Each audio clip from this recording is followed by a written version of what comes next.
Alléluia. Alléluia. Vous n'êtes pas là, c'est bon. Alléluia. Alléluia. Alléluia. Je suis à la bonne place. Car c'est dans la faiblesse que ma puissance s'accomplit. Alléluia. Je bénis le Dieu puissant, le Dieu de gloire, l'Éternel des armées sans lequel je ne serai pas là ce matin. C'est donc que je suis au rendez-vous. Je suis à la bonne place. Je suis là où Dieu veut que je sois ce matin. Et qui que tu sois, tu n'es pas là par hasard. Dieu veut que tu sois là ce matin. Répète, je suis à la bonne place. Je suis à la bonne place. Le Seigneur ne veut pas que je sois en Martinique ce matin, mais en Guadeloupe. Et c'est donc qu'il veut que je sois ici. La bonne place pour moi ce matin est ici. À Basse-Terre et non pas à Saint-Joseph. Je bénis le Dieu puissant, l'Éternel des armées. Que le Dieu de paix qui surpasse toute intelligence soit avec vous, Église. Oui, mon âme, bénis l'Éternel et n'oublie aucun de ses bienfaits. N'est-ce pas? Est-ce que tu peux répéter ça? Alléluia. Alléluia. Et n'oublie aucun de ses bienfaits. Jeudi dernier, j'ai fait mon premier enterrement. Et avant cet enterrement, l'homme que j'ai enterré, qui était un frère en Christ, m'a dit ceci, il m'a dit ça sur son lit de souffrance. Je vais travailler avec Dieu. Je vais travailler avec Dieu. Un homme qui était pécheur, mes amis. Un homme qui était un homme odieux. Un homme qui était gagé. Il insultait son frère chrétien quand il le voyait aller au culte. Ah, et lorsque la maladie est tombée sur lui, alors il s'est tourné vers Christ. Alors il s'est tourné vers Jésus. Et la semaine dernière, il m'a dit avant de mourir, je vais travailler avec Dieu. Je vais travailler avec Dieu. Est-ce que tu es capable de dire ce matin, je travaille avec Dieu? Moi, je travaille avec Dieu. Et ce matin, car c'est lui qui conduit mes pas. Certainement. Alléluia. Je bénis Dieu, mes amis. Que tout ce qui est en moi bénisse son Saint-Nom.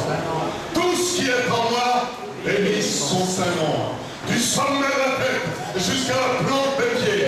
Tout ce qui est en moi bénisse son Saint-Nom. Vous savez, certains d'entre nous chantent. Oui, prends tout, Seigneur.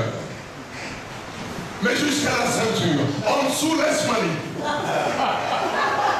Que tout ce qui est en moi bénisse ton Seigneur. Oui, prends tout, Seigneur. Prends ma vie, prends mon âme, prends mon esprit, prends mon corps. Alléluia. Car tout ce qui est en moi doit bénir son Seigneur. Car ce n'est plus moi qui vis, mais c'est Christ qui vit en moi. Et lorsque je suis dans l'avion, le Saint-Esprit me saisit. Vraiment. Pas la peur, le Saint-Esprit me dit, je t'emmène là-bas. Ici, alléluia, pour prêcher la bonne parole de l'Évangile. La puissance de l'Évangile. Ah, mes amis, l'Église est malade. L'Église est malade. Pas plus la vôtre que la mienne. Je parle de l'Église du Christ. Je parle de l'Église qui professe ou qui prétend professer le nom de Christ. Mes amis, l'Église est malade. L'Église est malade de l'esprit de compromission. L'Église est malade de l'esprit de ce siècle. La séduction spirituelle, l'adultère spirituel. L'Église est malade. L'Église est malade de la langue. Je vous renvoie à Jacques chapitre 3. Bien-aimés, oui, dans nos églises, les couples chrétiens, entre guillemets, vivent sur le même mode libertin que ceux du monde.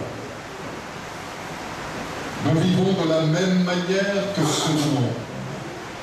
Plus rien ne nous différencie, mes amis. Rien. Au lieu de faire mourir la chair, oui, et il la caresse. nous caressons la chair, l'impureté, les passions, les mauvais désirs sont le lot de beaucoup dans l'Église. N'est-ce pas? Alléluia. Je parle pour la Martinique, je parle pour la Chine, je ne parle pas pour la Sphère. Ah oui, l'impureté, les passions, les mauvais désirs sont le lot de la Martinique, mes amis.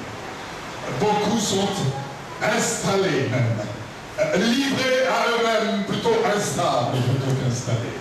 Beaucoup sont instables dans nos églises, beaucoup d'instabilité, livrés à eux-mêmes et à tout vent de doctrine, n'est-ce pas? C'est biblique, c'est l'apôtre Paul qui le dit. Beaucoup sont livrés à tout vent de doctrine. Ils sont instables, ils sont incapables, mes amis, de faire la différence entre une église, celle du Christ, et celle de Satan. Parce qu'ils ont renié, ils ont du moins l'apparence de la piété, mais ils renient ceux qui ont fait la force. Mes amis, ils sont faibles. Rien ne change dans leur vie.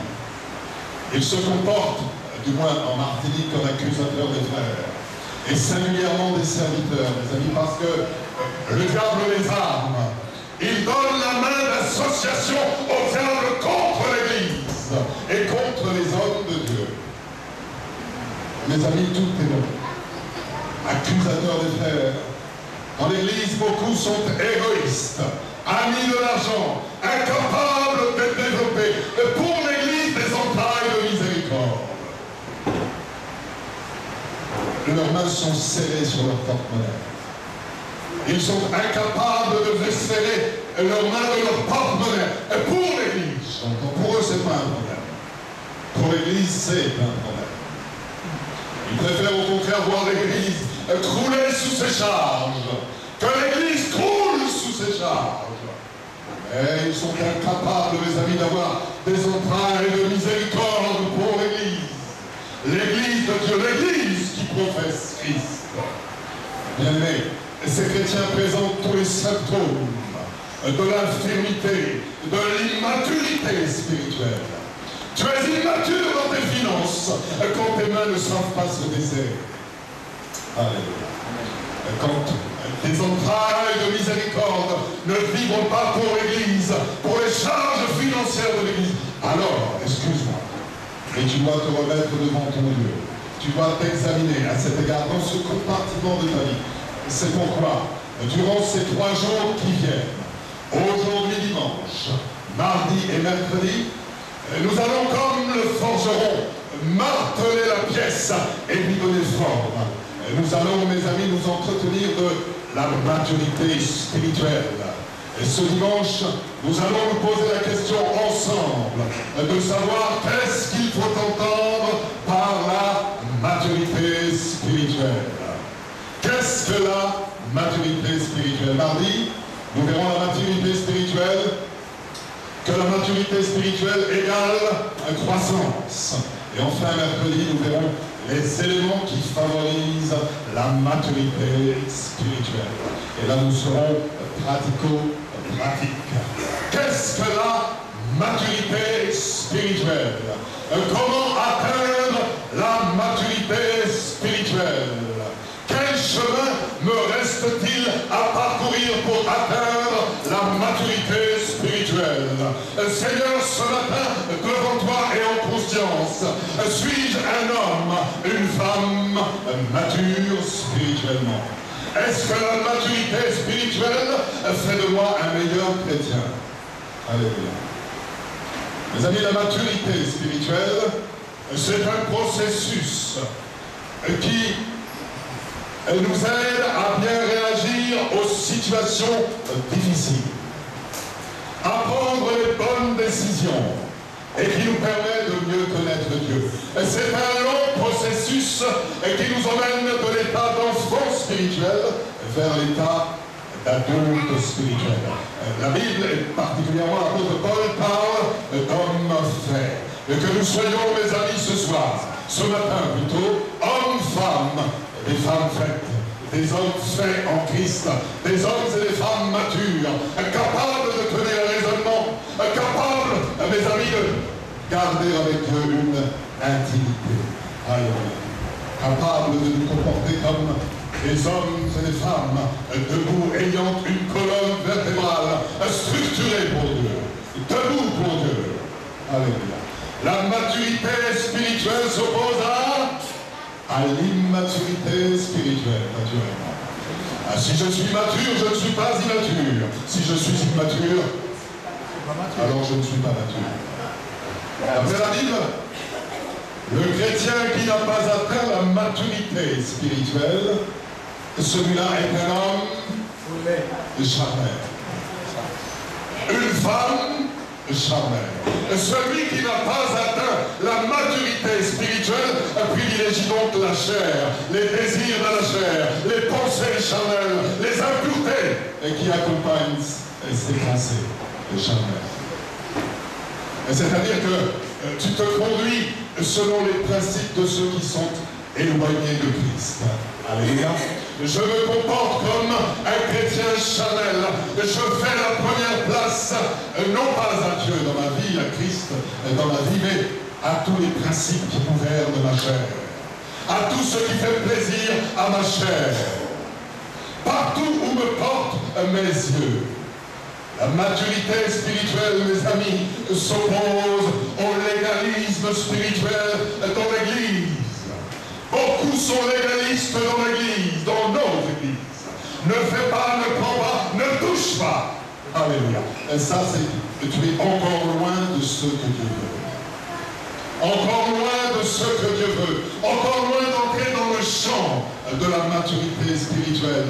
Ne prends pas, ne goûte pas, ne touche pas. Paul dit aux Colossiens, préceptes qui tous deviennent pernicieux par l'abus et qui ne sont fondés que sur les ordonnances et les doctrines des hommes. C'est dans Colossiens 2, verset 21. Ne prends pas, ne goûte pas, ne touche pas. Ce sont des préceptes qui tous deviennent pernicieux par l'abus. C'est parce que souvent dans nos églises, frères et sœurs, nous faisons abus de ne touche pas, ne prends pas, que nous tombons à nouveau sous un autre joug. Alors qu'en Christ je suis libre, eh bien nous posons un carcan d'obligation et d'interdiction qui, loin de nous affranchir, nous met en situation d'esclave. Je ne suis plus esclave, je suis libre. Est-ce que tu es libre ce matin? Capable de venir avec moi? Je ne suis plus esclave, je suis libre, car ce n'est plus moi qui vis, c'est Jésus qui vit en moi. Avec Jésus, je suis libre, libre de mes pensées, libre de ma réflexion, libre en Christ, parce que non pas dirigé par ma chair, mais par l'Esprit de Christ. C'est l'Esprit de Christ qui me visite ce matin. C'est l'Esprit de Christ qui parle au travers de moi ce matin. Et non pas l'esprit de ma chair.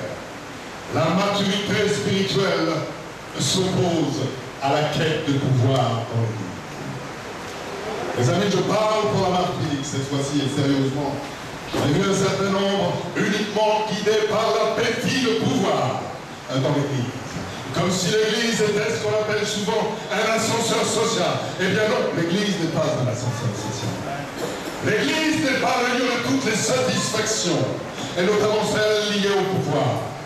Mes amis, le pouvoir ne se décrète pas, car ton attitude reflète ton attitude. Si tu es un homme de pouvoir, alors le pouvoir, cherche le pouvoir en dehors de l'Église de Paris. Mon attitude détermine mon altitude. Ton attitude parle pour toi. Ton attitude confesse pour toi. Allez. La maturité s'oppose à la jalousie dans l'Église.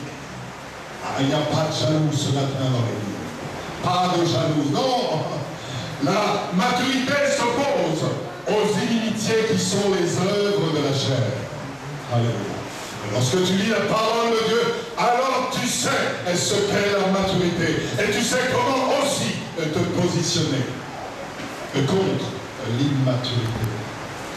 La maturité spirituelle s'oppose à l'instabilité, mes amis. Vous savez, à ceux qui jouent à saute-mouton spirituel, qui font du saute-mouton spirituel, qui changent d'église, comme ils changent de chemise. Ils ne sont jamais contents, toujours insatisfaits. Et par nature, le seul responsable de leur insatisfaction, ce n'est pas eux, c'est lui. C'est toujours le pasteur qui est fautif de quelque chose, quelque part. Ah, mes amis, lorsque le péché se couche à ta porte, alors résiste-lui. Résiste au diable et il fuira loin de toi. L'instabilité spirituelle, l'immaturité spirituelle, mes amis, se voit, ça s'entend. J'ai presque envie de dire que l'immaturité spirituelle se touche. Parmi tous ceux qui se promènent d'une église à une autre, je ne suis pas en train de dire qu'il est interdit de visiter telle église. Non. Je dis simplement, mes amis, ne faisons pas un principe d'abandonner nos assemblées. Ne faisons pas un principe d'abandonner nos assemblées, car le temps est proche. Le retour du Seigneur est proche. N'oublions pas que nous sommes dans des temps d'apostasie, dans les temps de la fin, mes amis, où nous avons plus que hier besoin de recevoir une nourriture solide. Une nourriture qui nous fasse du bien. Une nourriture, mes amis, vraie, sincère. Maturité spirituelle, oui, s'oppose à la quête de reconnaissance dans l'Église. La maturité spirituelle s'oppose aux sensations de la vie émotionnelle. Dans mon église, j'avais une sœur qui a quitté l'église. Elle a quitté l'église simplement parce que dans son couple, ils avaient quelques problèmes, quelques dettes qu'ils avaient conclues eux-mêmes. Et non pas l'église, ni Dieu pour leur propre compte, mais eux-mêmes. Pas le pasteur, mais eux-mêmes. Ils ont simplement quitté l'église alors que cette sœur était dimanche après dimanche dans ses émotions et dans ses transes. La maturité spirituelle s'oppose à la vie émotionnelle. La vie par les émotions s'oppose à la maturité spirituelle. Je quitte l'église parce que j'ai des dettes.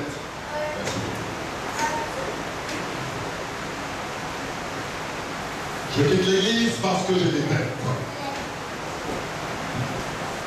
Mais qui les a contractées pour toi? Est-ce moi qui les ai contractées pour toi? Est-ce le pasteur qui les a contractées pour toi? Est-ce ton frère ou ta soeur qui les a contractées pour toi? Ou est-ce toi-même, au fond?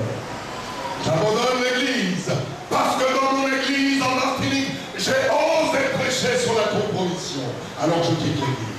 Parce que dans l'église, mes amis, nous sommes encore sous l'effet, gouvernés par l'effet de la chair. Nous sommes charnels du sommet jusqu'à la plante. Oui, pour tout Seigneur, mais jusqu'à la ceinture, laisse-moi le reste, et je gère. Le reste m'appartient. Saint-Esprit occupe jusque-là, mais pas en dessous. J'abandonne l'église. Alors que la Bible dit, n'abandonnez pas vos assemblées comme c'est la coutume de quelques-uns. Mais exhortons-nous, mes amis, réciproquement. Et cela d'autant plus que vous voyez s'approcher le jour, dans Hébreux 10, au verset 25. N'abandonne pas ton assemblée sous tel prétexte futile, comme ça a été le cas dans mon assemblée, mes amis. L'église n'est pas un supermarché. Amen. L'église n'est pas un supermarché et le pasteur n'est pas le gérant du supermarché. L'église n'est pas un supermarché où je fais les courses. Pasteur, j'ai mal ici. Je viens. Pasteur, j'ai mal là. J'accours. Pasteur, je ne sais pas ce qui se passe dans ma vie. Mais tu ne lis pas ta Bible. Tu ne pries pas ton Dieu. Tu ne loues pas ton Dieu. Tu n'adores pas ton Dieu. Tu emmènes partout, tu appelles le pasteur. L'église n'est pas un supermarché. Amen. Ce n'est pas un supermarché où je fais des courses en fonction de mes appétits ou en fonction de mes goûts. Dans l'église, tu prends tout ce qui vient. La compromission, le péché, le salut, la mort, la vie après la vie, l'éternité. Tu dois tout prendre. parce que tel est le message de la vérité, mes amis. Il nous faut manger des légumes, des fruits spirituels si nous voulons croître sur ce chemin de la maturité spirituelle. Et c'est parce que beaucoup d'entre nous n'acceptent pas la vérité de l'évangile qu'ils changent d'une église à une autre. Où ils ne seront pas remis en question, où ils ne seront pas dérangés, parce que le message est lénifiant, parce que le message leur parle de leur prospérité. Mais lorsqu'on te prêche la prospérité, alors méfie-toi, c'est que je prêche dans la poche. Ah mais on aime ça, mes amis, on aime entendre prêcher sur la prospérité, parce que alors on se dit, ah, le pasteur il a une grosse voiture, ah il a voyagé en avion, ah. Je parle pour moi. On aime entendre des messages lénifiants de ce type sur la prospérité, parce que si le pasteur est comme ça, je sais pas. Ah, mes amis, soyons attentionnés et faisons attention à ces messages de séduction des derniers temps, parce que nous sommes dans des périodes de séduction. Beaucoup viendront nous prêcher la séduction par l'argent, la séduction spirituelle. Alléluia. Mes amis, je dois manger d'abord pour grandir et être en bonne santé. Je dois donc accepter tout ce que le pasteur me met sur la table comme une nourriture digne d'être consommée. Parce que nous sommes à l'école de Dieu. Parce que nous sommes des adultes en devenir sur le plan spirituel. Et il me faut manger aussi bien le solide que le liquide, oui, si je veux grandir. L'Église suppose une variété de choix. Oui, une variété de choix dans les messages. La variété de l'Esprit de Dieu. Qu'il souffle plutôt le Saint-Esprit, où il veut, quand il veut, comme il veut, parce qu'il est Dieu. Nous allons entendre que le sacrilège, par excellence, c'est le blasphème contre l'Esprit de Dieu, le Saint-Esprit de Dieu. D'ailleurs, si tu quittes l'Église dans de telles dispositions de cœur, en n'acceptant pas de ce qui est prêché ici ce matin, alors laisse-moi te dire quelque chose. Si tu n'entends pas la vérité ce matin, tu ne l'entendras pas davantage demain ailleurs. Amen. Tu ne l'entendras pas davantage demain ailleurs. Ça veut dire que tes faiblesses resteront encore des faiblesses. Si tu tombes ici sous l'action du Saint-Esprit, tu tomberas ailleurs. Parce que le Saint-Esprit est partout le même. Il agit de la même manière. Ah, je ne comprends pas. Ça fait des mois, ça fait des années, des semaines même que le pasteur prie pour moi, que l'Église prie pour moi. Et rien n'y fait. Rien n'y fait peut-être parce qu'il y a des portes que tu n'as pas fermées. Il y a des confessions que tu n'as pas faites. Il y a des choses que tu n'as pas dites à ton pasteur. Mes amis, il nous faut confesser de la bouche.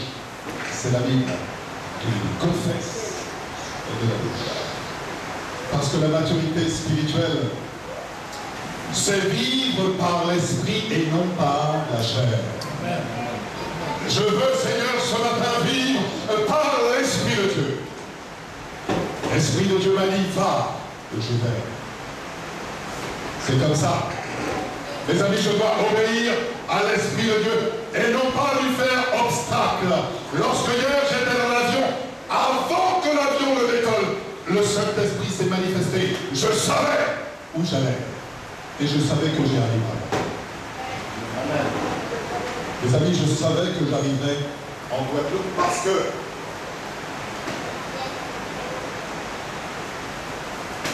c'est ce que le Saint-Esprit voulait. Pour moi-même et pour vous-même. Pour notre enrichissement commun. Or, précisément, je disais que vivre par l'Esprit, c'est savoir donc écouter la voix du Saint-Esprit dans notre esprit. Amen. Alléluia. Amen. Or, bon nombre de croyants vivent dans leurs émotions. Amen. Ouais, Seigneur, quand il y a une louange, je ne condamne pas que nous dansions devant l'Éternel. Mais mes amis, soyons aussi prudents et attentionnés quant à nos émotions. Et Seigneur, je veux t'entendre parler dans mon esprit. Je veux t'entendre parler dans mes rêves. Parle, ton serviteur écoute. Alléluia.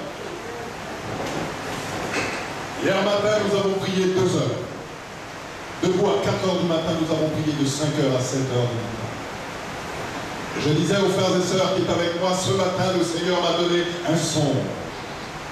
Et dans ce songe, je vois toute une partie de l'église avec des gens qui se précipitent, qui s'assoient pour écouter la parole de l'évangile. Et quelques heures plus tard, je n'ai pas encore pris l'avion, une sœur et toute sa famille catholique que j'ai été visiter, mais des catholiques qui aiment Dieu, réellement fervents, qui connaissent la Bible. Elle m'a téléphoné, elle m'a dit, pasteur, tu es en Guadeloupe toujours? Je lui ai dit non, je pars. Ah, je voulais venir demain. J'ai dit, ah Seigneur, je comprends ce que tu m'as dit. Alors je lui ai dit, écoute, si tu ne peux pas venir demain parce que tu souhaites que je sois là, je rentre vendredi. Alors, on se verra dimanche prochain. Mes amis, l'Esprit de Dieu parle tantôt d'une manière, tantôt d'une autre. Même dans tes rêves, il parle. Et le livre de Job dit que nous n'y prêtons pas attention.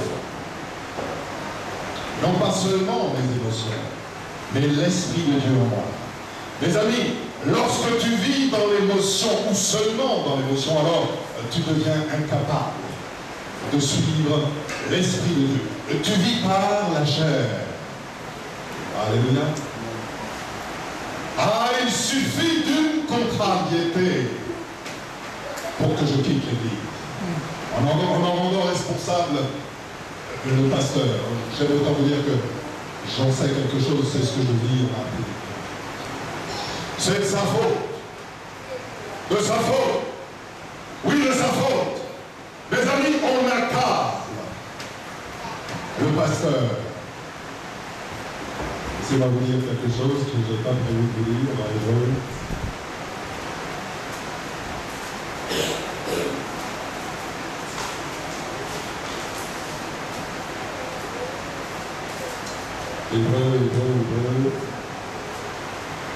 Hébreux 13, verset 17. La Bible dit, obéissez à vos conducteurs. Ayez pour eux de la déférence, car ils veillent sur vos âmes dont ils devront rendre compte. Il en soit ainsi afin qu'ils le fassent avec joie, et non en jouissant ceux qui ne vous seraient d'aucun avantage. Hier matin, quand nous avons prié, les frères et sœurs qui étaient là ont prié pour moi. Une sœur m'a dit, pasteur, est-ce que tu peux me permettre de dire quelque chose? Je lui ai dit, pas ma sœur, je t'écoute, nous t'écoutons. Elle m'a dit, je t'ai vu voûter, je t'ai vu les épaules affaissées sous le poids des insultes, sous le poids de ceux qui parlent contre l'Église. Ah, je lui ai dit, oui, ma sœur. Elle m'a dit, tu as été blessée. Je lui ai dit, oui, j'ai été blessé. Blessé par les insultes, blessé par ceux qui parlent contre l'Église, les amis. Parce que lorsqu'on porte cette charge, alors l'Église nous devient quelque chose de particulier. Nous l'avons là, dans nos entrailles, nous la portons comme un enfant. L'Église n'est pas une entreprise de type ordinaire. Ah, il y a un patron, il est là-haut. Ah oui, mes amis, nous souffrons pour l'Église. Je souffre pour l'Église. Ah, mais je sais en qui j'ai cru. Parce que le Seigneur et la Bible nous dit que l'Éternel forme des projets de paix et non de malheur, pour me donner un avenir et une espérance. Et je vois l'espérance poindre à grâce et vérité à Saint-Joseph. Mes amis, il y a quelques semaines de cela, je parlais avec un frère. Et je lui ai dit, voilà, frère, nous allons faire cette émission sur KMT bientôt, mais il faut que je téléphone à la sœur qui fait l'interface entre la télévision et nous. Mais je l'appellerai quand j'aurai le temps de l'appeler. Le frère me dit, pasteur, non, n'en fais rien, nous n'avons pas d'argent. Je dis non, je ne suis pas d'accord avec toi, c'est la volonté de Dieu. J'appellerai cette sœur et je prendrai des dispositions avec elle. Les amis, J'entendais l'appeler dans des semaines à venir. Le soir, je rentre chez moi, il est 18h, mon téléphone sonne. Je vois un numéro que je ne reconnais pas. Bonjour, pasteur. Bonjour. C'est la sœur Rosemée. Je lui dis, comment? Le Seigneur m'a dit de t'appeler, ça fait plusieurs jours que je devais t'appeler. Je t'appelle seulement maintenant. Alors que le frère est en train de me dire, non, ne fais rien. Le Saint-Esprit de Dieu dit à la sœur, appelle-le. Et elle me dit, l'émission aura lieu le 29 décembre dans ton église, filmé dans ton église. Tu passeras le 5 décembre à KMP. Le 8 décembre, tu seras avec moi dans une autre émission à la télévision. Je dis, Seigneur, comme tu fais des choses qui nous dépassent, comme ton esprit est grand, Dieu voit toutes choses, il entend toutes choses, les amis. Je n'ai pas eu besoin de crier à lui, il savait déjà. Il avait déjà entendu nos souffrances, nos préoccupations. Et il venait par sa servante nous dire, mais non, ça se passera comme ça, comme ça, comme ça. Et de manière certaine. De manière certaine. Les amis, non, ne vivons pas dans nos émotions, mais sachons écouter Dieu lorsqu'il nous parle. Tantôt d'une manière, tantôt d'une autre. Tantôt d'une manière, tantôt d'une autre, Dieu parle. Les amis, une seule contrariété. Et beaucoup quittent l'église. C'est pas vrai? Et c'est hélas, c'est vrai. Combien de frères et sœurs se perdent après des doctrines qui n'en valent pas la peine? Ah, bien aimé, alléluia. Où sont les hommes dans l'église? Ah, les femmes aussi, parce que souvent Dieu se sert aussi des femmes pour parler dans l'église, pas que les hommes. Je ne parle pas seulement du sexe masculin qui s'opposerait au sexe féminin, non. Je parle des hommes dignes de ce nom dans l'église. Oh les hommes, où êtes-vous ce matin pour épauler les serviteurs? Pour vous tenir tantôt à sa droite, tantôt à sa gauche, comme des Hur, des Aaron, des hommes de prière, des hommes qui lui tiennent le bras dans la bataille. Parce que mes amis, nous sommes dans une guerre spirituelle, assurément. La guerre spirituelle, nous ne la voyons pas, mais elle est réelle. Je parle aux hommes, des hommes adultes, moralement adultes, des hommes faits, des hommes psychologiquement adultes, des hommes capables, comme dit la Bible, des hommes matures, des hommes remplis de l'Esprit de Dieu, capables, mes amis, d'aller de l'avant, capables, mes amis, dans la louange de faire tomber les murs, capables par le prière de terrasser l'ennemi, car Jésus nous dit, voici, je t'ai donné l'autorité de marcher sur le serpent et sur le scorpion et sur toute la puissance de l'ennemi, et rien ne pourra te nuire. Mes amis, on en connaît qui ont peur du diable et qui ont peur des démons. Non. Celui qui vit en moi est plus grand que celui qui vit dans le monde. Car je sais en qui j'ai cru. Je sais qui est avec moi. Parce que je sais que le nom de Jésus-Christ est souverainement élevé au-dessus de tout nom. Et qu'au nom de Jésus, lorsque je marche sur la puissance de l'ennemi, alors je ne crains aucun mal. Ah oui, psaume 23, car ta houlette et ton bâton me rassurent. Seigneur, je veux être capable de dire ce matin, comme ce frère sur son lit de souffrance, je vais travailler. Alléluia. Les amis, ce matin, assurément, nous avons ce privilège de pouvoir travailler avec Dieu. Où se cachent les hommes? Ces hommes à la hauteur des espérances que l'on peut placer en eux, mes amis. C'est Moïse, c'est Josué, c'est David, c'est Gédéon, c'est Hur, c'est Aaron. Ces hommes capables, des hommes qui ne fuient pas, va avec la force de Dieu. Des hommes qui ne se cachent pas à la première tempête venue.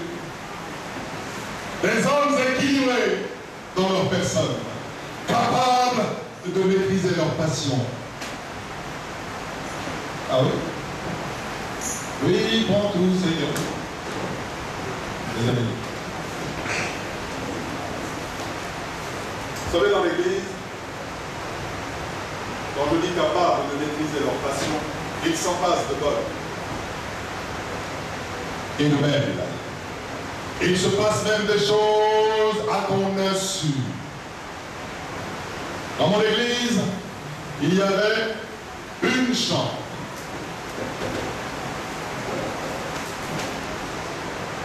Qui, à un certain moment donné, m'a porté régulièrement des repas. Je lui ai dit merci pour le premier, merci pour le deuxième, merci pour le troisième. Jusqu'au moment où j'ai dit à un couple qui est proche de moi dans l'histoire de ma collègue, il y a quelque chose qui me gêne dans cette affaire. Alors, évidemment, l'homme de Dieu, le pasteur, te dira toujours merci. Mais il y a un moment où l'esprit qui est en lui aussi va s'interroger de savoir quelles sont tes motivations.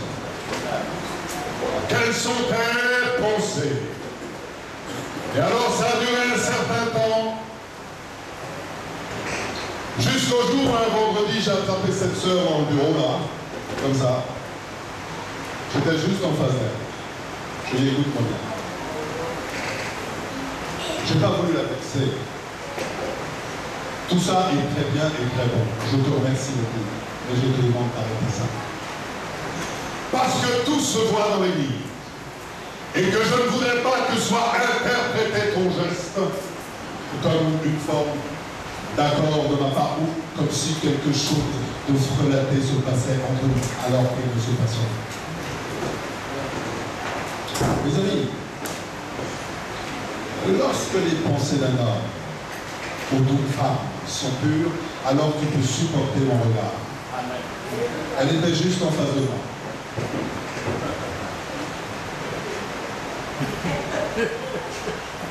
Après elle a dit, j'ai eu honte quand il m'a parlé, j'ai eu honte. Et elle savait pourquoi. Elle a eu honte. Vous savez ce qu'elle a fait? Elle a quitté l'église. Mais elle a quitté l'église parce que c'était la vérité. Parce qu'elle avait suffisamment parlé dans l'église pour qu'il me soit rapporté. Ah, elle voyait un homme qui avait des chemises bleues. Ah, avec une maison. Et alors elle était dans ses fantasmes et dans ses pensées impures. Alors naturellement, elle apportait à manger à celui qui demain peut-être serait son futur. Mes amis, gardons nos pensées. Que toutes nos pensées soient ramenées captives à l'obéissance de Christ. Alléluia. Alors évidemment, je ne suis pas en train de te décourager dans l'église, toi qui cherches à te marier. Bien sûr que non. Seulement, amenons toute pensée captive à l'obéissance du Christ. Amen. Mes amis, qu'est-ce que veut dire la Bible? Attendez, je vais. Car l'homme, celui de l'homme, quittera son père et sa mère et s'attachera à sa femme. Quitter pour s'attacher l'homme vers sa femme et non pas la femme vers l'homme. Ce n'est pas à toi, femme, de décider pour moi. Le jour où je voudrais te parler, je parlerai. L'homme quitte. Il y a une priorité, il y a un ordre, il y a une hiérarchie des choses. Mes amis, ne vivons pas comme dans le monde. Ne vivons pas comme dans le monde. Que nos pensées soient rendues captives à l'obéissance du Christ. Et au fond, pour que mes pensées soient rendues captives à l'obéissance du Christ, encore faut-il que je m'abreuve à la bonne source, c'est-à-dire à la parole de Dieu. Si tu ne connais pas la parole, si tu ne la lis pas, si tu ne la médites pas, alors tu as toutes les chances de rester immature. Immature toute ta vie. Parce que tu ne sauras pas faire la différence entre le bien et le mal, entre la volonté de Dieu pour toi et celle de Satan.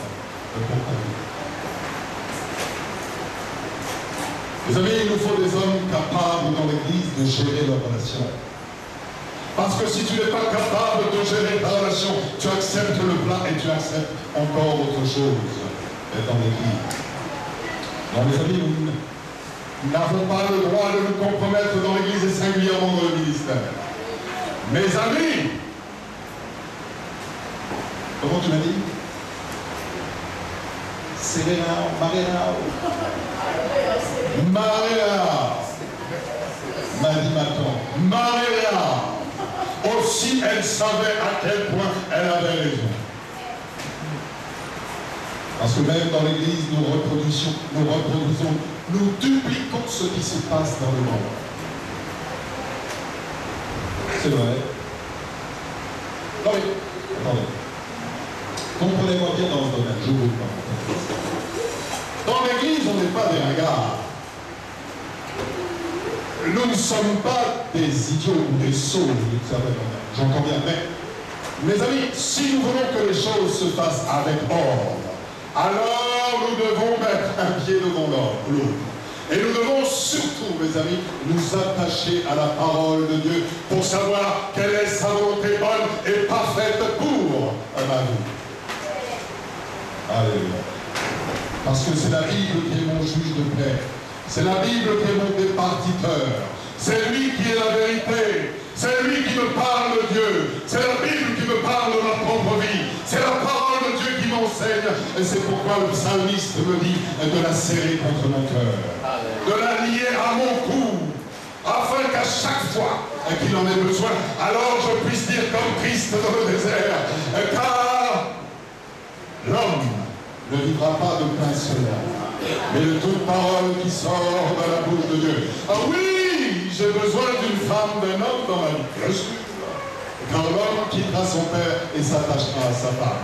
Mais il y a déjà dans cette phrase une clé. Il y a la clé des priorités.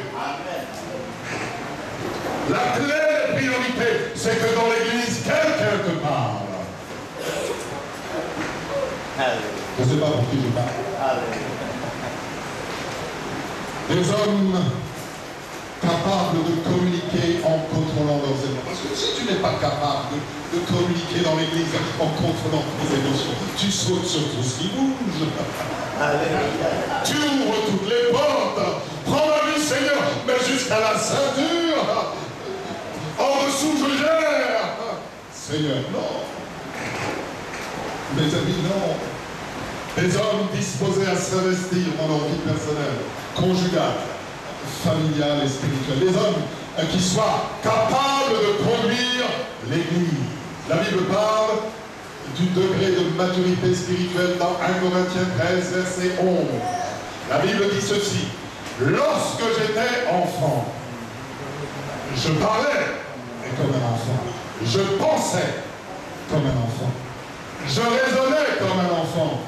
Lorsque je suis devenu homme, alors j'ai fait disparaître ce qui était de l'enfant. Mes amis, voici, livré ici dans ce verset, les secrets de la maturité spirituelle. Il y a ici 3 vérités pour ta vie. 3 vérités pour la croissance spirituelle. La première, c'est que l'enfance est une étape. Pourquoi? Parce que sur le plan de la forme, on se rend compte que l'apôtre parle au passé. Lorsque j'étais un enfant, ça veut dire qu'aujourd'hui, à l'âge qui était le sien, Paul n'était plus un enfant. Lorsque j'étais un enfant, je parlais comme un enfant. Donc, spirituellement parlant, il y a 3 étapes. La première étape, c'est celle de l'enfance. Lorsque j'étais enfant, ça veut dire que cette étape de l'enfance doit me conduire vers une autre étape. Une étape ultérieure qui est celle de l'âge adulte et de la maturité spirituelle. Un enfant ne peut pas rester un enfant toute sa vie. De la même manière qu'un chrétien, je parle d'un chrétien né nouveau, et qui s'attache à la parole de Dieu, ne peut pas rester toute sa vie. Un chrétien livré à tout vent de repris. Tantôt ici, tantôt ailleurs. Ah, ici c'est mieux, là c'est moins bien. Non, mes amis, nous devons aller sur un chemin de croissance qui nous mène de l'enfance vers l'âge adulte. La deuxième étape, ce que nous distinguons ici dans ce verset, chaque étape de la vie de l'enfant se caractérise par un niveau de développement. Lorsque j'étais enfant, je parlais comme un enfant. Je raisonnais comme un enfant. Chaque étape de la croissance, de la vie de l'enfant se manifeste par un stade de développement. C'est pour ça que je te dis ce matin que lorsque tu parles et que je t'entends avec mes oreilles physiques, je t'entends aussi, chrétien que tu es, avec des oreilles spirituelles. Alors je sais qui tu es. Je sais quel est ton stade de développement. Quel est le stade de maturité spirituelle auquel tu es. Parce que ton attitude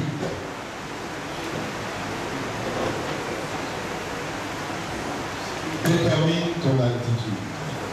Ton attitude spirituelle détermine ta hauteur de vue, ta position spirituelle. Mes amis, je vous ai déjà raconté ici ce témoignage qui m'est arrivé dans le Fort-de-France, en dehors de l'église, dans un magasin, où cet homme venait derrière moi.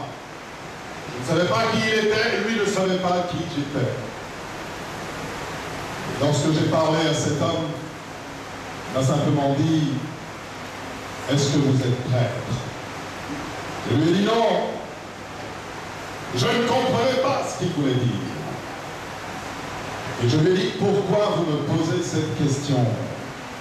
Et il m'a dit ceci, il y a une puissance qui se dégage de lui. Ça veut dire que cet homme était positionné dans le monde spirituel, sans doute au Christ, mais au point de ressentir que ce n'était plus moi qui vis, mais c'est Christ qui vit en moi. Lorsque tu passes, le Saint-Esprit passe avec toi. Lorsque Pierre passait, l'ombre projetée de Pierre guérissait les malades. Amen. Les vêtements de Paul qui touchaient les malades guérissaient les malades. Amen. Parce que telle est la puissance du Saint-Esprit de Dieu en toi. Ce n'est plus toi qui vis, mais c'est Christ qui vit en toi. Ton attitude détermine qui tu es en Christ. Je suis capable en t'écoutant de savoir qui tu es, qui tu confesses, quel esprit t'anime, qui vit en toi. Je suis capable ce matin de dire, pour ce qui me concerne, ce n'est plus moi qui vis, pasteur, c'est Christ qui vit en moi. Car voici les choses anciennes sont passées, toutes choses. Du coup, je lui dis, oui, mon tout Seigneur, il sommait la tête jusqu'à la porte de Dieu. Domine sur moi, domine sur mes passions, domine sur mes pensées, domine sur mes projets, domine sur ma vie, Jésus. Parce que ce n'est plus moi qui vis, oui, mais c'est toi qui vis en moi. Ce n'est pas qu'un simple verset, qu'une simple parole. Mes amis, c'est une réalité spirituelle.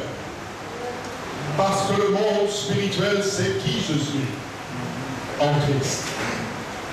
Les démons savent qui je suis en Christ. Car je parle et j'agis au nom de Jésus-Christ de Nazareth. Celui dont le nom est élevé, au-dessus de mon nom, au-dessus de ton nom, au-dessus de la maladie, au-dessus de la mort, au-dessus de toutes choses. Alors, je sais que le Dieu que je sers est assis là-haut et qu'il se rit de mes ennemis. Je sais que le Dieu que je sers est celui de Daniel, celui qui est capable de mes ennemis de fermer la gueule des gens. De ceux qui confessent contre cette église, de ceux qui parlent contre mon église. Je sers ce Dieu-là. Je sais qu'il est puissant. La Bible me dit, à moi la vengeance et à moi la rétribution. Seigneur, c'est toi qui va me venger. Tu vas venger ton église et tu vas rétribuer ton église. Alléluia. Troisième étape. Une fois que l'enfant a atteint l'âge adulte, alors c'est une autre personne. Il n'est plus l'enfant qu'il était, il devient un adulte. Il est censé avoir évolué dans sa mentalité. Mentalité, je parle antique. Mes amis, nos mentalités antillaises. La susceptibilité antillaise qui nous caractérise. On peut pas dire moi bonjour.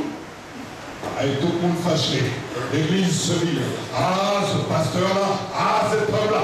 Mes amis, lorsque je deviens adulte spirituellement, je suis capable d'évoluer dans ma mentalité. Seigneur, change ma mentalité. Seigneur, que je ne sois plus rendu susceptible. Seigneur, je ne suis pas un antillais. Je suis un chrétien. Un homme né de nouveau. Ce n'est plus moi qui vis. Ce n'est plus ma culture qui vit en moi, c'est toi qui vis en moi. Amen, amen. Je suis capable d'avoir évolué dans ma mentalité. Ça veut dire que je suis capable de tenir un discours d'adulte, un discours d'homme fait dans l'Église. Et cela se voit dans mon comportement, dans mon langage aussi. Parce que, et nous en savons quelque chose chez nous aux Antilles, la maturité, ça se voit. Lorsqu'une papaye est mûre, ça se voit. Lorsqu'une mangue est mûre, ça se voit. Lorsqu'un ananas, si vous voulez, est mûr, ça se voit. Lorsqu'on figeonne, ça se voit. Hier, avant de partir à l'aéroport, j'ai laissé 2 madames mûres à mon frère. Je l'ai goûté, j'ai la mangé une. Ça se voit. La maturité se voit. Une personne mature est une personne qui a atteint son plein développement comme la mangue que tu manges lorsque... Ou pas qu'à manger lorsqu'elle est mature. Tu manges la mangue lorsqu'elle est mûre. De la même manière, les amis, la maturité se voit. La maturité spirituelle s'entend. Une personne mature, c'est une personne qui est en pleine possession de ses moyens physiques, intellectuels et émotionnels. C'est pas facile, mais c'est ainsi. Sur le trône de ma vie, Christ doit être assis dans tous les compartiments de ma vie. Seigneur, je parle pour moi. J'aime ma vie. Quelqu'un m'a dit, un frère de l'église m'a dit cette semaine au téléphone, pasteur, laisse-moi te dire quelque chose. Tu es plus saint que tous ceux qui ont quitté ton église. J'ai dit amen. Béni soit l'Éternel. Parce que, je leur dis souvent, mais attendez. Zofgamini, chaque jour que Dieu fait, chaque dimanche que Dieu fait, nous vous prêchons l'évangile, la bonne nouvelle. Vous êtes là, alléluia, vous chantez Dieu. A priori, vous aimez Dieu, mais vous êtes dans la guerre. Laissez-moi vous dire quelque chose. Si moi, pasteur, ce matin, j'étais dans une composition sexuelle, que diriez-vous de moi? Ah ben non, pasteur, ça, alors là, oui, c'est ce qu'on va dire. Ah oui, alors non. Et celui qui me disait ça, il était en pleine composition. Ah oui, non, mais pasteur, non. Pasteur, c'est normal pour toi. Ce n'est pas normal pour moi. Alors, excuse-moi, je suis désolé, tu n'as rien compris. La maturité spirituelle n'est pas que pour le pasteur. La maturité spirituelle est pour chacun d'entre nous. Amen. La maturité spirituelle est pour toi. Lorsque nous serons tous des hommes et des femmes matures, alors l'Église sera encore plus forte. Lorsque l'Église se déplacera, alors les démons fuiront. Les puissances fuiront. La lumière, mes amis, s'allumera devant.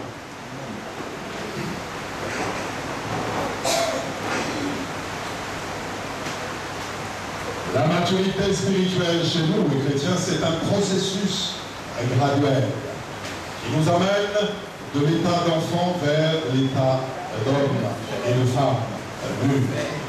C'est un état qui consiste à gérer de façon raisonnable et harmonieuse les différents domaines de ma vie.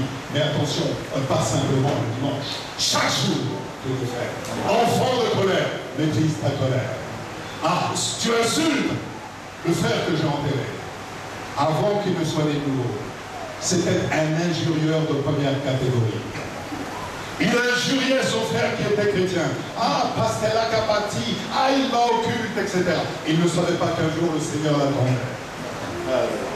Que le Seigneur allait profiter d'un cancer de la prostate pour l'amener à ses pieds à confesser Christ et la Seigneurie de Christ. Il a pu me dire l'autre jeudi, je vais travailler avec Dieu. Alléluia. Est-ce que tu te rends compte à la veille de ta mort, tu es capable de dire, je vais travailler avec Dieu. Alors assurément, c'est que le Seigneur a fait une œuvre dans la vie de cet homme père et qu'il soit capable de confesser le nom de Christ. Alors si tu confesses Christ, alors tu vivras. Alors c'est que la vie après la vie t'attend. Parce que après la vie, c'est pas Tibet. Après la mort, non. Après la mort, c'est encore la vie de l'esprit. J'ai lu dans un journal sur Internet, dans un extrait du Sud-Ouest, un médecin qui s'appelle le docteur Charbonnier. C'est un homme qui raisonne, c'est un scientifique. Il n'est pas chrétien. Il répondait à une interview d'un journaliste dans le journal Sud-Ouest. Et c'est un homme qui, aujourd'hui, depuis plus d'une vingtaine d'années, s'intéresse au phénomène des expériences de mort imminente. Le journaliste lui dit, mais docteur, comment en êtes-vous arrivé à vous intéresser à ce genre de phénomène? Il a dit ceci. Un jour, alors que j'étais jeune médecin, je travaillais dans le cadre du SAMU et j'ai été appelé sur un accident. Dans cet accident, il y avait un jeune homme de 20 ans. Et lorsque je suis intervenu, j'ai vu les pupilles de ce jeune homme se dilater. Et ce jeune homme est mort devant moi. Et lorsqu'il est mort devant moi, j'ai senti sa présence et que quelque chose sortait de son corps. Et alors cet homme a compris qu'il n'était pas mort, mais que nous avions un esprit et que cet homme avait un esprit en lui et qui s'en retournait vers son Créateur. C'est pour ça que depuis 20 ans, manifestement il n'a pas encore trouvé Christ, mais il s'interroge sur des expériences de mort imminente parce qu'il a compris et il a touché littéralement du doigt qu'un mort, c'est le corps qui reste là, mais que l'âme s'en retourne vers son Créateur. Alléluia. Ah, mes amis, nous sommes plutôt capables ce matin, oui, de dire que ce n'est plus nous qui vivons. C'est Christ qui vit en moi, qui vit dans mon esprit ce matin, assurément. Seigneur, lorsque je mourrai, alors mon âme retournera vers son Créateur. J'en ai la certitude absolue. La certitude absolue. La maturité spirituelle, mes amis, est conditionnée par l'obéissance aussi. Ah, si je veux être mature, alors je dois savoir obéir. Obéir à la voix de Dieu. Obéir aussi au serviteur. Obéir à la volonté de Dieu. Et renoncer au péché. Mes amis, il nous faut, j'allais dire autant que possible. Non. Et il nous faut tout simplement renoncer au péché. Si nous voulons aller sur un chemin de croissance spirituelle. Parce que, oui, je l'ai dit, la maturité spirituelle n'est pas une option, vous savez, comme sur une automobile. Et ce n'est pas une option pour le pasteur Jean-Paul. La maturité spirituelle est valable pour chacun d'entre nous, Église. Ce n'est pas une option ou un luxe qui serait réservé à certains et pas à d'autres. Ah, pour lui, c'est normal. Pour elle, c'est normal, mais pour moi, non. Alors moi, je vais te dire quelque chose. Commence par faire de Dieu une priorité dans ta vie quotidienne. Amen. Commence par élever le nom de Christ quotidiennement. Commence par ouvrir la parole de Dieu quotidiennement. Alors tu finiras peut-être un jour aussi, toi aussi, à croître et à aller sur ce chemin de maturité. Parce que c'est vrai que la maturité spirituelle suppose aussi un effort, suppose du travail, suppose un certain renoncement, suppose du temps. J'ai lu un livre de Benny il y a un moment de ça. Je crois que ça s'appelle Bonjour Saint-Esprit. Et dans ce livre, Benny dit, mon fils est capable de me parler de tel match de football aux États-Unis, ici. Moi, j'en suis incapable. Mais par contre, il est capable de passer une relation intense avec Dieu au quotidien. Parce qu'il n'en fait que le centre de ses affaires. Il ne fait, disait-il, de Dieu et du Saint-Esprit que le centre de ses intérêts. Incapable de parler d'un match, incapable de parler de tel homme politique, incapable de parler de telle parole, mais seulement capable de centrer son regard sur le Saint-Esprit et sur Christ. Ah, mes amis, c'est fort, hein? Lorsqu'une telle, nous développons une telle relation d'intimité avec Dieu. Oui, parce que la maturité spirituelle se développe par l'action du Saint-Esprit en moi. Quand je suis mûr spirituellement, le Saint-Esprit œuvre en moi. Alors j'ai fait comme dans l'église. Vous avez vu, j'ai fait ça, j'ai cherché l'heure. J'ai pas marqué. Ah, mais on va y aller. hop, dis-moi le gars. Parce que les frères, un jour, m'ont dit, tes messages sont super bien. Ils sont un peu trop longs. On va te mettre quelque chose là. Et je te fais attention à ça. La maturité spirituelle, on a bientôt fini là, pour aujourd'hui. La maturité spirituelle. C'est un objectif réaliste pour chacun d'entre nous. C'est quelque chose qui est à portée de main de chacun d'entre nous, mes amis. Si nous le voulons. La maturité spirituelle nous est nécessaire. Ça nous est indispensable comme les roues à une voiture. Tu peux avoir une belle voiture, si tu n'as pas de roue, elle ne marchera pas. Si tu n'es pas mature spirituellement, si tu n'as pas, et nous verrons mercredi, les éléments qui favorisent la maturité spirituelle, tu es comme une belle voiture. Sans roue. Pas avancer. Tu n'iras nulle part. Ça veut dire que l'église que nous sommes n'ira nulle part. Nous serons dépourvus de puissance. La maturité spirituelle, c'est le niveau de vie qui correspond à chacun d'entre nous et que Dieu veut pour nous. Amen. Dieu veut ce matin que tu sois un homme mature. Dieu veut ce matin que tu sois une femme mature. Spirituellement, j'entends. Je ne te demande pas de prier dans ta cuisine. Ça, tu sais faire. Je ne te demande pas forcément de faire les bons repas. Ça, tu sais faire. Christ te demande la maturité spirituelle dans ta vie, comme il la demande pour moi-même. Parce que c'est le propre du chrétien. Une personne, et on va bientôt en finir, une personne épanouie a besoin de se développer dans 4 domaines. Dans le domaine naturel, dans le domaine social, dans le domaine psychologique et dans le domaine spirituel. Alors, se développer dans le domaine naturel, vous me direz, oui, ben, ça nous est naturel. La nature, l'environnement, ça nous est naturel. Se développer dans le domaine social, ça nous est aussi quelque chose de naturel. Nous savons aussi bien développer des sourires que développer du conflit. La dimension sociale touche nos relations avec les autres, ça, c'est facile. Hey, grand frère, en Martinique, je ne dis pas pour la Guadeloupe, ils ont toujours un geste quand tu es en voiture. Ils ont toujours ce geste-là, ou de la main gauche ou de la main droite. Tu es au rond-point, ils te font. Et t'es là, moi je passe. Moi je n'ai jamais vu ça dans le code de la route.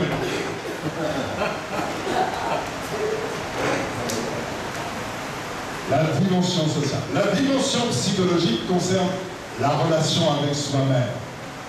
Je m'aime, je ne m'aime pas, je m'estime, je me surestime, voire je me sous-estime. Une bonne estime de soi.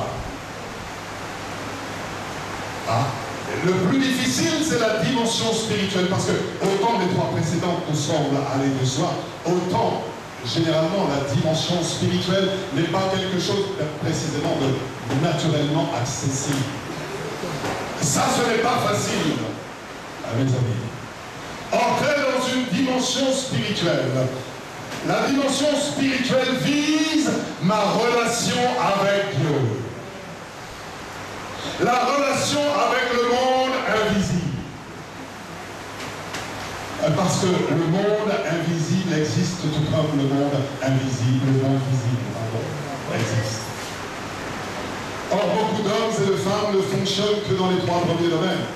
Ils fonctionnent au naturel, ils fonctionnent dans le social, ils fonctionnent dans le psychologique, mais il leur manque cette 4e dimension pour être un homme et une femme faite.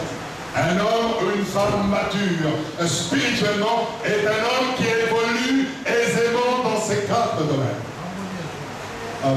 Harmonieusement, de manière équilibrée, dans le naturel, dans le social, dans le psychologique et dans le spirituel.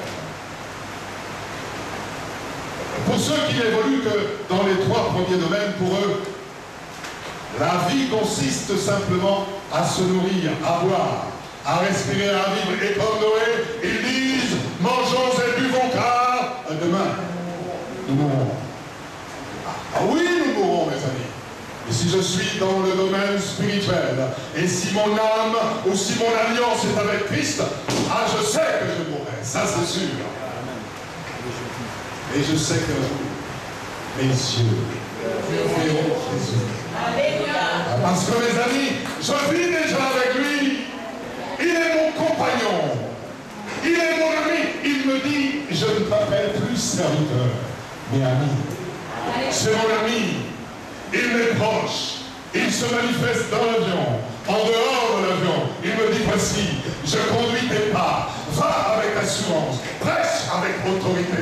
Car je ne t'ai pas donné un esprit de timidité, mais un esprit de force et de puissance. Alléluia. Amen. Seigneur, béni soit ton nom.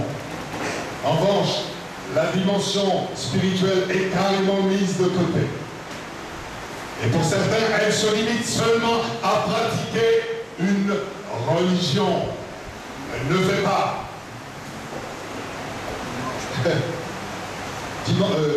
L'autre jeudi, à l'enterrement, j'ai fait le message. Je suis allé au cimetière. Et ils ont voulu que je prie. Alors j'aurais dit, écoutez, il est mort. Vous avez entendu le message. Son corps est mort, son esprit vit. Mais nous ne prions plus pour les morts, mais pour les vivants. Parce que tout ce qui s'est fait pour lui sur le soleil est passé. Tout ce qui s'est fait pour lui sur le soleil est passé. Assurément, s'il nous reste à prier, c'est encore pour les vivants. De notre vivant. Après, oublie-moi. Si tu as ma pensée, garde ma pensée. Et garde aussi tes yeux fixés sur celui qui est là. Savoir Jésus-Christ. Ah, mes amis, il y a pire encore. Lorsque sous couvert de spiritualité, certaines personnes s'adonnent à toutes sortes de magie, de pratiques occultes, en pensant ainsi trouver un chemin, le chemin de la maturité. Alors que ce qu'ils pratiquent relève de Satan et du monde des ténèbres. Mes amis, ce matin, je dois être capable de dire, Seigneur, oui, prends tout, Seigneur, parce que c'est le chemin de la maturité. C'est ce que tu veux pour moi. Prends les regards, prends les pensées, prends surtout ma langue. Et comme dit le proverbe, Seigneur, mets ce matin garde à ma bouche, car ta parole me dit, c'est le Saint-Esprit qui me dit là, maintenant. Car celui qui parle beaucoup ne manque pas le péché. Alléluia. Amen. Et pour Dieu, nous disons Amen. Amen. Ah, je veux entendre un grand Amen. Amen. Alléluia. Gloire à Dieu. Je souhaite un bon dimanche. Adieu. Soit la gloire.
Ah, j'ai ce plaisir de servir Dieu. C'est plus qu'un plaisir.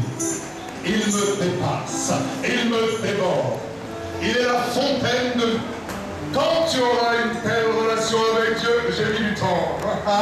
Mais maintenant je sers ce Dieu avec passion, avec amour. Quand il me dit va, je vais.